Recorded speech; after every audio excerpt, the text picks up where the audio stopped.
Family. I hope कि आप सब बहुत अच्छे होंगे एंड आप अपनी प्रिपरेशन बहुत अच्छे से कर रहे होंगे। आप सबको पता है कि आरआरबी एनटीपीसी के एग्जाम निकले जा रहे हैं एंड अभी रिसेंटली आपको अपडेट भी मिली होगी कि 27 नवंबर से आपके ग्रुप डी के एग्जाम चालू हो चुके हैं एंड काफी एस्पिरेंट ऐसे हैं जिनका एग्जाम सिटी आ गया है एंड काफी एस्पिरेंट ऐसे हैं जिनका एग्जाम सिटी नहीं आया है। तो एक चीज आपको बता दो, आप लोग बिल्कुल भी होपलेस मत होइए कि आपका एग्जाम सिटी नहीं आया, बिकॉज मेरा भी नहीं आया तो आप लोग का भी आ जाएगा।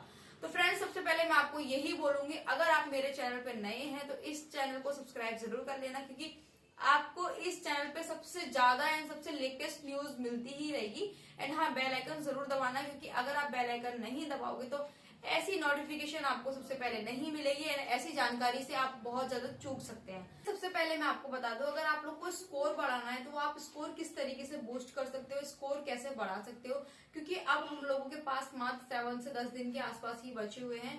काफी एस्पिरेंट ऐसे जिनका एग्जाम सिटी नहीं आया तो उनके पास अच्छा मौका है कि उनको और भी ज्यादा मौका मिला हुआ है, टाइम मिला हुआ है, तो वो अपना स्कोर और अच्छे से बूस्ट कर सकते हैं।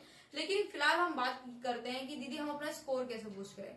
फर्स्ट ऑफ ऑल आपको क्या करना है, आपको एक मॉक टेस्ट देना है एंड मॉक टेस्ट में फिर आपको क्या करना है, जितनी देर आपने मॉक टेस्ट दिया, मान के चलो आपका ये मॉक टेस्ट 1.5 आवर का है, 1.5 घंटे का आपका ये मॉक टेस्ट है। 1.5 घंटे का आपने ये मॉक टेस्ट देने के बाद आपको सिर्फ और सिर्फ एक काम करना है, वो है आपका रेस्ट।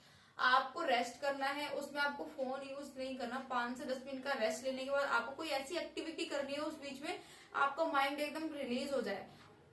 जितना माइंड फ्रेश होगा उतना अच्छे से आपका एनालिसिस होगा। आपको 10 से 15 मिनट का ब्रेक लेना है। ब्रेक लेने के बाद आपको क्या करना है, सबसे पहले जो आपके सही क्वेश्चंस हैं उसको अच्छे से लर्न करना है। फिर आपको जो गलत क्वेश्चंस है उसको अच्छे से एरर बोर्ड नोटबुक में अपना नोट डाउन करना है एंड उस दिन आपको उसकी प्रैक्टिस करनी है, जिससे कि आपका स्कोर अच्छा हो जाए।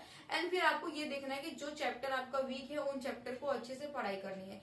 एंड हाँ फ्रेंड्स, एक चीज मैं आपको अपडेट दे देती हूँ, वो ये है कि मेरे कनेक्ट में जितने भी आरआरबी एनटीपीसी या रेलवे के स्टूडेंट्स है ना, सीरियसली बता रही हूँ, दिन रात एक कर रहे हैं। वो पूरी मतलब रात में सो भी नहीं रहे वो इंसान। मैं इतना देख रही हूँ ना, उसको देखकर तो भाई मुझे मोटिवेशन आया कि जब मेरी फ्रेंड पूरी रात पढ़ सकती है तो मैं क्यों नहीं पढ़ सकती।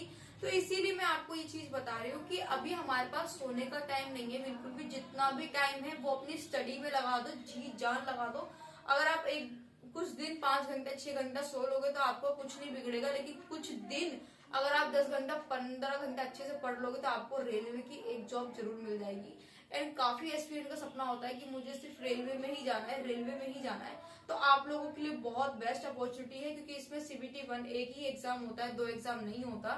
तो बहुत बेस्ट जॉब है। बिल्कुल भी अपना टाइम वेस्ट मत करो, किसी भी काम में टाइम वेस्ट मत करो, क्योंकि अगर आप अपना टाइम वेस्ट करोगे तो आप लोगों की शायद इस साल नौकरी नहीं लगी। एंड दूसरा काम आप लोग का ये है कि आप लोगों ने जो आपके सही क्वेश्चन है उसकी प्रैक्टिस करने के बाद आप लोगों के जो क्वेश्चंस गलत है ना उसको प्रैक्टिस करना है अच्छे से।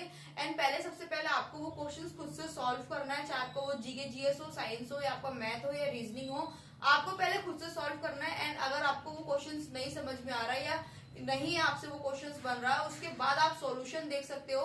सॉल्यूशन में क्या आपको ट्रिक पता चल जाएगा, कॉन्सेप्ट पता चल जाएगा कि किस तरीके से आपने बना रखा है एंड क्या इसमें टेक्निक लगी हुई है एंड मतलब क्या हम मिस्टेक कर रहे थे। वो करने के बाद आपको क्या काम है, अगर मैथ के क्वेश्चंस है या जीके जीएस के ऐसे क्वेश्चंस है जो आपको लगता है कि आने वाले एग्जाम के लिए अच्छा है एंड ये क्वेश्चंस मैं बार बार भूल रहा हूँ या भूल रही हूँ, तो उसको एक एरर नोटबुक बनाइए। एरर नोटबुक में उसको नोट डाउन करिए कि हाँ ये क्वेश्चंस गलत है। एंड अगर मान के चलो आपका सीआईए एसआई कोई चैप्टर है जिससे आपका क्वेश्चन 2 या 3 गलत हो गए, तो आपको क्या करना है, वो एनालिसिस करने के बाद आपको फिर से ब्रेक लेना है। ब्रेक लेने के बाद आपको वो चैप्टर पे वर्क करना है जो भी चैप्टर के क्वेश्चंस आपके गलत हुए हैं। एक दिन में एक चैप्टर अगर आप फिनिश कर रहे हो तो आपको 7 दिन में 7 चैप्टर फिनिश हो जाएगा, लेकिन हमें ऐसा नहीं करना। हमें एक दिन में कम से कम क्विकली रिवीजन करनी है, एक दिन में 2 चैप्टर क्लियर करना है एंड फास्टली रिवीजन करनी है।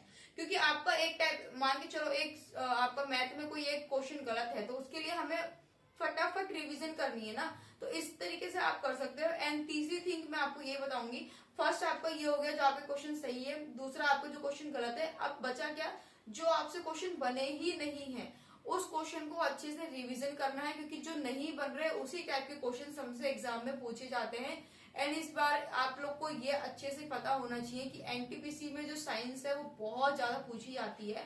तो आप लोग को बता दूं, अगर आपको साइंस के नोट्स चाहिए, पीडीएफ वगैरह चाहिए, तो आप मेरा टेलीग्राम चैनल को ज्वाइन कर लेना, क्योंकि उसमें मैं बहुत सारे पीडीएफ डाल चुकी हूँ ऑलरेडी। मैं पहले की भी डाल चुकी हूँ एंड डालती ही रहती हूँ। जितने भी एस्पिरेंट को चाहिए होता है तो मैं डाल देती हूँ, चाहे आपके बायो के हो या ज्योग्राफी के हो, एंड आपको दिखा भी देती हूँ। इस तरीके से ये नोट्स बने हुए हैं आपके पूरे, इसमें नोट्स भी है, प्लस में इसके आंसर भी दे रखे हैं एंड पीवाईक्यू के क्वेश्चंस भी है।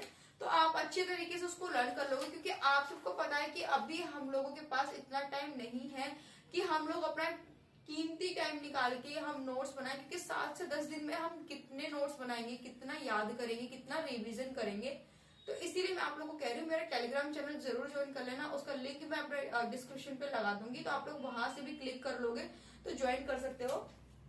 एंड अगर आपको प्रॉब्लम आ रही है मैथ में, तो मैथ के लिए बहुत बेस्ट बुक है, आदित्य रंजन सर की बुक है एंड अभी की एडिशन है। इसका इंग्लिश एंड हिंदी दोनों माध्यम है। तो आप अगर आप इसको भी लेना चाहते हो तो इसका लिंक भी अपने डिस्क्रिप्शन पे लगा दूंगी, तो आप वहां जाके परचेज कर सकते हो। अगर मेरा कूपन कोड यूज करते हो, मेरे लिंक से अगर आप लेते हो, तो आपको 10 से 15 रुपए का और भी छूट मिल जाता है। तो आप लोग के लिए बहुत बेनिफिट रहेगा, क्योंकि इसमें रेलवे के अभी तक के जितने भी क्वेश्चन पूछे गए हैं ना, 2025 छोड़ के 2024 तक के जितने भी पूछे गए हैं, उसमें सारे के सारे क्वेश्चन दे रखे हैं। अपडेटेड बुक है ये, तो आप लोग के लिए बहुत ज्यादा फायदा रहेगा। आप लोग इस तरीके से अपनी प्रैक्टिस कर सकते हैं। एंड मैं एक चीज यही बोलूंगी फ्रेंड्स, अब ना देखो हमारे पास बिल्कुल भी टाइम नहीं है। मान के चलो 7 डेज भी मैं बोल रही हूँ ना, इतना भी नहीं है, 5 से 6 दिन बचे हुए हैं। एंड काफी लोगों की एग्जाम सिटी आ चुकी है एंड काफी लोगों की नहीं आई है। मेरी एग्जाम सिटी नहीं आई अभी, एंड काफी एस्पिरेंट ऐसे होंगे जिनकी नहीं आई है, क्योंकि ये हमारा जो एग्जाम है वो जनवरी तक चलेगा। तो इसलिए अभी भी हमारे पास लेके चलो, जिसका एग्जाम दिसंबर में, जनवरी में होगा, तो उसके पास 1 से 1.5 महीना बहुत है। एंड काफी अच्छा चांस है अभी भी कि आप लोग अपनी प्रिपरेशन बहुत अच्छे से कर सकते हो। तो दिन में देखो 24 घंटे होते हैं हम लोगों के पास। 24 घंटे में से अगर आप मान के चलो 12 घंटे निकाल देते हो अपने सोने में, खाने में या किसी काम में, फिर भी आपके पास 12 घंटे बचते हैं। उस 12 घंटे में से भी अगर आप 10 घंटे अपने स्टडी बहुत अच्छे से कर रहे होगे ना, तो लिटरली बता रही हूँ ये एग्जाम बहुत अच्छा जाएगा आपका। क्योंकि रेलवे एनटीपीसी ग्रुप डी में एक यही अच्छा फायदा है कि यही एक एग्जाम ऐसा है रेलवे का जिसमें सीबीटी 1 एग्जाम होता है, सीबीटी 2 एग्जाम नहीं होता। बस 1/3 की इसमें नेगेटिव मार्किंग होती है। तो आप लोग को ये ध्यान रखना है, जो क्वेश्चन आपको एकदम अच्छे से आता है उन्हीं क्वेश्चंस का अटेम्प्ट करना, क्योंकि आपकी एक गलती आपको दूसरे क्वेश्चंस को भी बेकार कर सकती है, दूसरे क्वेश्चंस के मार्क्स भी आपसे छीन सकती है। क्योंकि देखो आपका एनटीपीसी अंडर ग्रेजुएट का हो गया, या ग्रेजुएशन का हो गया, या आपका 12th बेस का हो गया, तो उसमें क्या है ना कि जैसे आरपीएफ का हो गया, इन सब में क्या है ना कि 2-3 एग्जाम ऐसे हैं जिसमें सीबीटी 1 है, सीबीटी 2 भी है। एंड लेकिन ग्रुप डी में क्या है, ओनली सीबीटी 1 है एंड इसका फिजिकल भी इतना टफ नहीं है। तो ये बहुत ज्यादा बेस्ट रहेगा। एंड जितने भी एस्पिरेंट का रेलवे में जाने का सपना है ना भाई, उनके लिए बहुत अच्छा चांस है। तो आप लोग अपनी पढ़ाई बहुत अच्छे से करिए एंड स्टडी पे जी जान लगा के स्टडी करिए। एंड जिस तरीके से मैंने आपको बताया कि आप ये चीजों को फॉलो करो, इस तरीके से कर सकते हो। एनालिसिस करना बहुत जरूरी है। दिन में हो सके 2 मॉक टेस्ट दो, दोनों मॉक टेस्ट के एनालिसिस करो। देखो दिन में आप 4 मॉक टेस्ट भी दे सकते हो, दिन में आप 5 भी दे सकते हो, लेकिन मैं यही कहूंगी, इतना ही सजेशन दूंगी, एक मॉक टेस्ट आप सुबह दो, एक मॉक टेस्ट आप शाम को दो। सुबह क्या करना है, जो आपके मॉक टेस्ट में चैप्टर गलत है, दिन में उस चैप्टर को अच्छे से फिनिश कर लो एंड एनालिसिस इतनी अच्छे से कर लो ना कि आने वाला जो आप मॉक टेस्ट दोगे ना उसमें स्कोर बूस्ट होए बढ़े। क्योंकि हम क्या करते हैं, हम लोग की यही एक बेवकूफी है, हम लोग एनालिसिस ऊपर से कर लेते हैं। ये क्वेश्चन दे रखा है, इसका ये है, इस तरीके से पढ़ के हम क्वेश्चंस की एनालिसिस कर लेते हैं, लेकिन हम उसकी जड़ तक पहुंच ही नहीं पाते, जिससे कि आने वाले एग्जाम में, आने वाले मॉक टेस्ट में भी हम वही बेवकूफी के चक्कर में अपने क्वेश्चंस गलत कर बैठते हैं। तो मैं इसीलिए कहूंगी दिन में मॉक टेस्ट दो, आप लोग दिन में दोनों मॉक टेस्ट के एनालिसिस बहुत अच्छे से करो। आपके स्कोर सीरियसली बता रही हूँ, एक्सपीरियंस से बता रही हूँ कि आपके स्कोर बहुत ज्यादा बूस्ट होंगे।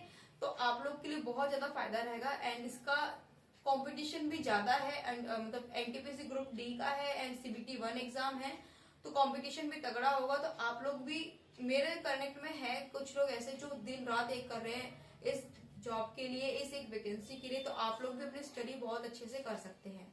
तो फ्रेंड्स ये वीडियो आई होप कि आप लोगों के लिए बहुत ज्यादा स्पेशल रहेगी एंड बहुत ज्यादा हेल्पफुल भी रहेगी। स्पेशल तो नहीं, हेल्पफुल रहेगी, क्योंकि आप लोग के रिक्वायरमेंट पे ही मैं वीडियोस वगैरह लेकर आती हूँ। एंड काफी लोगों को ये भी कमेंट है, दीदी हम बिगिनर है तो स्टार्ट कैसे करें। देखो, अगर आप बिगिनर हो तो मैं आप लोगों से ये कहूंगी, इस एग्जाम पे फोकस तो करना, लेकिन इतना मत करना जिससे कि आपको डिमोटिवेशन हो। ये मैं इसलिए कह रही हूँ क्योंकि आपको अगर रेलवे में ही जाना है और एनटीपीसी ग्रुप डी का ही एग्जाम देना, तो आने वाली वैकेंसी भी है काफी सारी जो नेक्स्ट ईयर आएगी। तो विद इन 6 मंथ में, 5 मंथ में, 4 मंथ में अपना सिलेबस इतना स्ट्रॉन्ग कर लो। एंड साथ ही साथ अपना मॉक टेस्ट वगैरह भी देते रहो, क्योंकि इससे आपका बेसिक वगैरह क्लियर हो जाएगा। हो सके आपका इसी एग्जाम में आपके स्कोर बहुत अच्छे से आ जाए।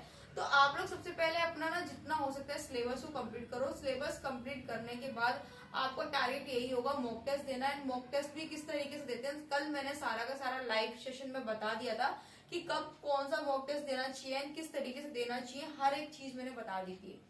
तो फ्रेंड्स मैं यही तो आई होप कि वीडियो बहुत ज्यादा आपके लिए हेल्पफुल होने वाली है। एंड अगर ये हेल्पफुल होने वाली है तो इस वीडियो के कमेंट में मैं यही रिक्वेस्ट करूंगी, जितना ज्यादा हो सकता है एक कमेंट जरूर करना। थैंक्स लिख देना, या वो भी मत लिखना, बस मैं यही कहूंगी कि इस बार जॉब पक्की, इतना लिख देना। मुझे बहुत ज्यादा खुशी होगी एंड ऐसा लगेगा कि ये वीडियो मैंने जो बनाई है, इतनी मेहनत करी है आप लोगों तक ये वीडियो पहुंचाने की, आप लोगों को ये वीडियो बहुत अच्छी लगी। तो ये वीडियो मैं यहीं पर एंड करती हूँ एंड सबको ऑल द बेस्ट। आपका एग्जाम बहुत अच्छे से जाए। एंड फिर भी कोई प्रॉब्लम आती है तो आप लोग कमेंट सेक्शन में कमेंट करके बता देना कि दीदी ये प्रॉब्लम आ रही है। दीदी आपके हर एक प्रॉब्लम का सोल्यूशन दे देगी। और सोल्यूशन कहाँ देगी दीदी? दीदी देगी सोल्यूशन आपको टेलीग्राम चैनल पे, तो उसको जरूर ज्वाइन करना। तो ये सेशन में यही एंड करती हूँ। Bye bye, take care.